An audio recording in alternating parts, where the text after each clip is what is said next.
if you get a house, it locks you into being subscribed to that game for life unless you want to lose that house. And it's so painful and so hard to get a house. I think, and it's a real money tax. People, I was like, they should make it just an in-game tax where like in-game Gil goes in and, you know, you have to pay your upkeep house tax, you know, whatever, every period of time. And it unlocks perks or whatnot, or you know, whether you lose it or if you lose the perks, how New World handles the housing, where if you don't pay the tax, you know, you just don't have the perks of the house until you pay the tax. And it's like, I think that's actually a fair system. That is a great system because that is a sink. It gets going. Gigabear says laughs at lifetime insurance.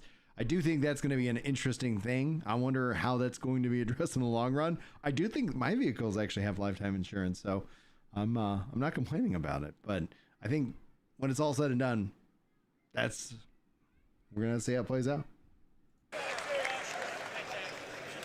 We'll have two main taxes: inheritance tax as part of Death of a Spaceman, and security tax for your base that will cover the cost of planetary shield tech.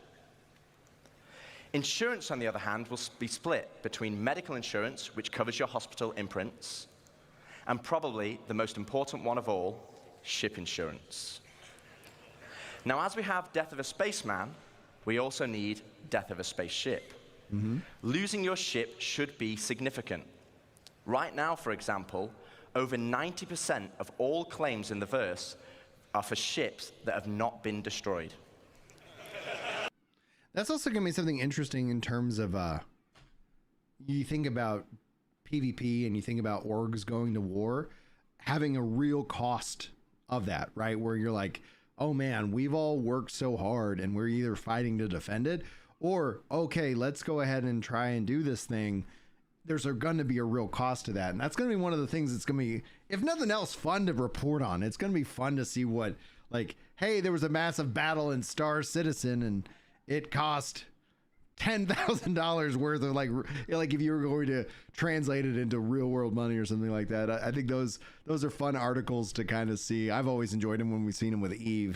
You'll be able to earn transferable warranties in game, such as by completing the main story, as an example, and apply them to any of the ships you own. Okay, interesting. But there will be a cooldown for transferring it between ships, so choose wisely. Now, what about claim timers? It's another fun topic. And getting your ship back without a claim. Well, we want claim timers to be proportional to the crafting timers. Phoenix. This means it's more beneficial for you to go back and get your original ship. For this, we're going to be introducing a shuttle ship, just like a courtesy car. Oh, okay. I like that. As somebody who's not the best flyer and taker-offer and lander, you'll be able to claim the shuttle at no extra cost to most locations, and then fly it back to your original ship. Oh, I gotta fly it. Once back in your ship, the shuttle will automatically return home.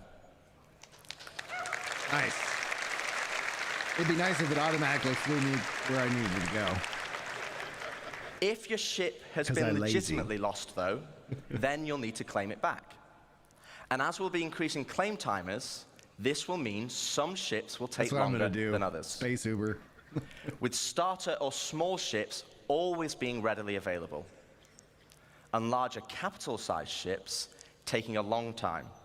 So it's always better to try and get your ship back if possible. Yeah, that's smart. Okay, so we've talked about our two core progressions, but what does that mean to you as a player? But let's say I really fancy acquiring a military Mark II Hornet. Let's go on a simplified journey of how I could get one. Firstly, I know I won't be able to buy it, as it's a military ship, so I'm going to need to craft it. That means I will need the fabrication hangar blueprint. Luckily, I can earn it by doing mining missions to gain rep with the United Resource Workers, and I already have the perfect ship, my trusty Prospector.